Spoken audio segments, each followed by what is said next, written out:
அந்த பொண்ணோட கடைசி 5 minutes எப்படி இருக்கும்னு நான் யோசனை பண்ணேன். அந்த பொண்ணு என்னென்ன திங்க் பண்ணிருக்கோம் கொஞ்சம் யோசனை பண்ணுங்க. மூச்செல்லாம் முட்டுது. அவங்க சாப்பிடாம இருக்குன்னு சொல்லுவோம், சாப்பிடுங்க சாப்பிடுங்கன்னு சொல்லி நம்ம ஃபோர்ஸ் பண்றோம். அந்த இடத்துல நாம இருந்தா நமக்கு தெரியும், போகாது, பச்சை தண்ணி கூட உள்ள போகாது.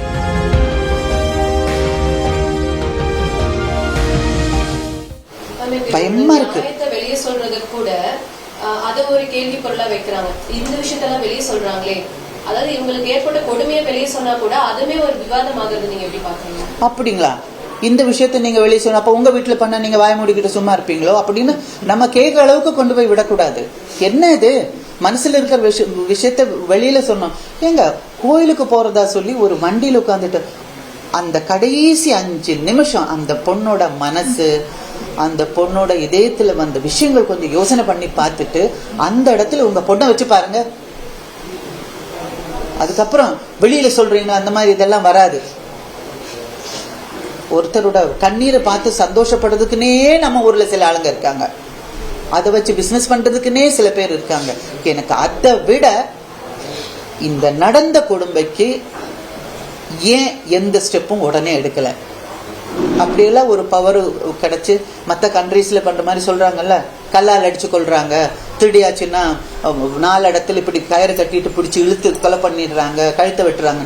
அந்த மாதிரி கொடூரமான பனிஷ்மெண்ட் கொடுத்தா தாங்க ஒரு உயிராவது நம்மளால காப்பாற்ற முடியும். அது நடக்கணும். அதுதான் என்னோட ஆசை. இதை தயவு செஞ்சு அவங்க அப்படி பண்ணாங்க, அவங்களுக்கு அப்படி இருக்காங்க, அந்த பொண்ணையே முதல்ல சொல்லியிருக்கலாமே. அதுக்கு நம்ம சொசைட்டியும் கொஞ்சம் காரணம் தான். ஒரு பொண்ணு அப்படி போயிட்டு ஒரு வேளை திரும்பி வந்தாச்சுன்னா, அடியே அப்படி பண்ணாதடி, உங்க அப்பா அம்மாவுக்கு கெட்ட பேரு வரும்டி, அப்படி இப்படியே சொல்லி சொல்லி ஏன் உங்க பொண்ணு திரும்பி வந்துருச்சு இப்படின்னு சொல்லியே இது ஒரு டென்ஷன் அவங்க மனசுக்குள்ள வச்சு அதை பயந்துக்கிட்டு அதை மனசுல வச்சுக்கிட்டு தெரிஞ்சுக்கிட்டு அதை அப்படியே உள்ள அடக்கி அடக்கி அடக்கி இந்த மாதிரி ஒரு முடிவுக்கு வர்றது. கொடுமைகள் வெளியில சொல்லக்கூடாது, சொன்னா உனக்கும் உங்க அப்பாவுக்கும் உங்க அம்மாவுக்கும் உங்க கூட பிறந்த ஆளுங்களுக்கு அப்புறம் கல்யாணம் நடக்காது. இதெல்லாம் நம்ம ஆளுங்களும் கொஞ்சம் சொல்றதை நிறுத்துங்க. நம்மகிட்டயும் தப்பு இருக்கு. பட் இருந்தாலும் இந்த நடந்த கொடுமைக்கு ஸ்டெப் எடுக்காம இருக்கிறது, அதாவது தேவையான போதுமான ஸ்ட்ராங்கான ஸ்டெப் எடுக்காம இருக்கிறது ரொம்ப டிசப்பாயின்மெண்ட்.